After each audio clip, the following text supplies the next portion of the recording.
Let's start with Tyler, the Creator, Don't Tap the Glass, 10 records. It released on Monday, yet again. And then I realized, didn't Chromacopia, Tyler, the Creator, and Freddie Gibbs, You Only Die Once, drop the same week last year? Like last year, not even a year ago. But at the end of last year, I was like, huh. And I went back, checked my thumbnails. I said, damn, what a coincidence. So yet again, Tyler drops on the Monday, Freddie drops on the Friday. And I'm still not mad at Tyler dropping on a Monday. It just all around, just one, for podcast sakes, it lets you digest the music. And just two, as a listener, you could just sit and live with it for a great minute. You know what I'm saying? It's not like a Friday, I got to listen to it now. It just seems like Monday we can get to it when we get to it. It's not such a rush.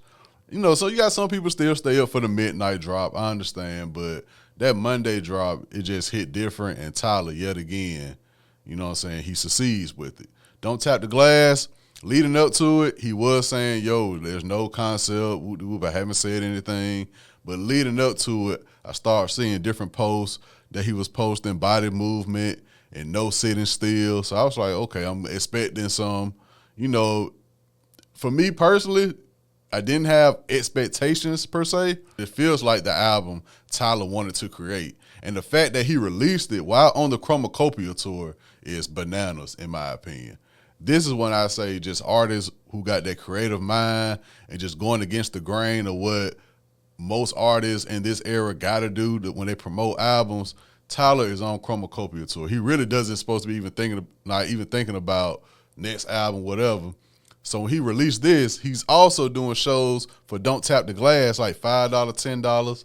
I want to say New York and Cali had a couple, I believe. And it just seemed like you just dancing and vibing to the album as it was meant to be for. You know what I'm saying? Like, instead of relying on DJs, rooftop DJs, YouTube, TikTok DJs to get it going, let me throw my own function for my own album the way it's meant to be heard and listened to.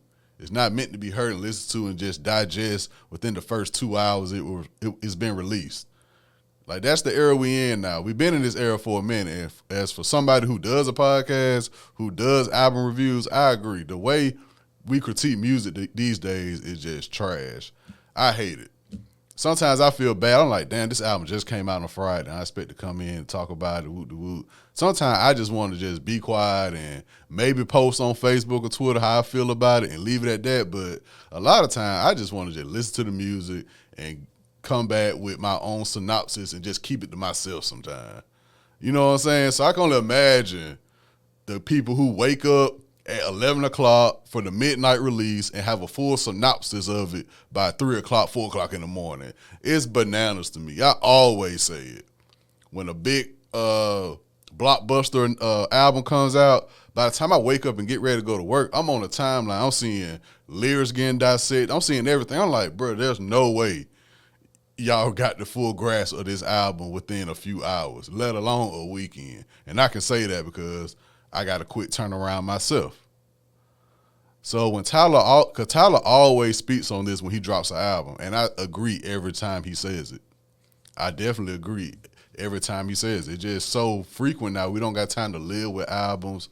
The most we got to do, not the most we got to do, but the most we can do when living with that album, let's say Tyler dropped Chromacopia last year, and he's on tour for it now. So it gives fans enough time to listen to Chromacopia, understand, okay, by the time the concert get here, I know the songs, but I also know the total vibe that Chromacopia is going to bring when I see it live as well.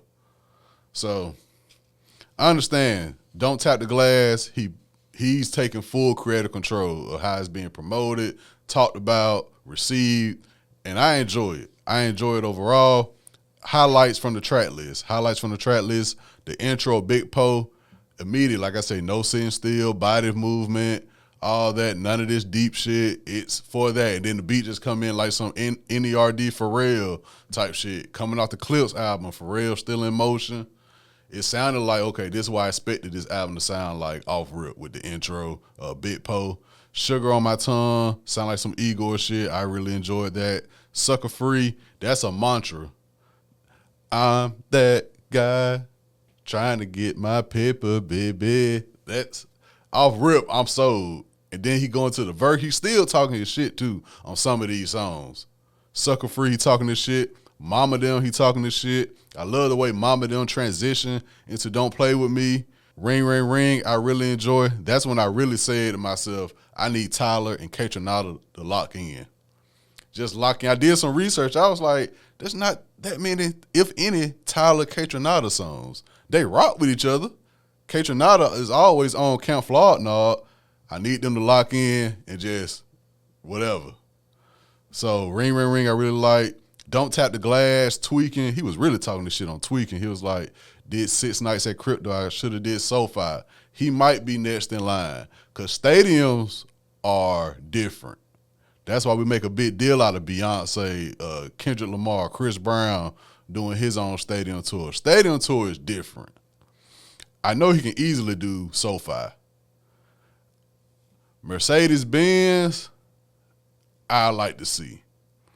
I'm positive Tyler can do a weekend at SoFi. Maybe MetLife. Maybe even Mercedes. That's a different. I mean, he got Camp Flawed now. We see what that bring. And that crowd been rocking with him since he came on the scene, 2010, 11. I would like to see Tyler attempt it next album. He got the albums to back it up. And I still got to go back and listen to pre-Flower Boy. Flower Boy is why I always start. I never went back to Tyler catalog like that, but I know he has a loyal fan base. Maybe, I don't know if he coming right back next year with another album, but in about 2 more years, if you like go low key for a minute and pop back out, I like to see it. I like to see it, but even the way Don't Tap the Glass started, how that beat came in, I really enjoy how it started off. Don't You Worry, Baby reminds me of the Lil Jon song. I know you want to get paid tonight, but I'm trying to get. It put me in that mindset, that vibe. Madison McFerrin, shout out to her. She held it down on that song. I really enjoy Don't You Worry, Baby. I really enjoy Sucker Free. I really enjoy Ring, Ring, Ring. 10 songs, those are my 3 favorites. I'll Take Care of You. I think that could have been the outro. Tell Me What It is a pretty solid outro, but I'll Take Care of You. I like what Yebba did as well. Overall, I enjoyed this Don't Tap the Glass, and being that it did drop on a Monday, like I said, I got to live with it. I got to listen to it different times of the days, weekday, weekend. He's telling you what it's meant for. You know what I'm saying? You want to go dance, you want to clean up the house, dancing while you got the mop or the broom in your hand, you want to work out.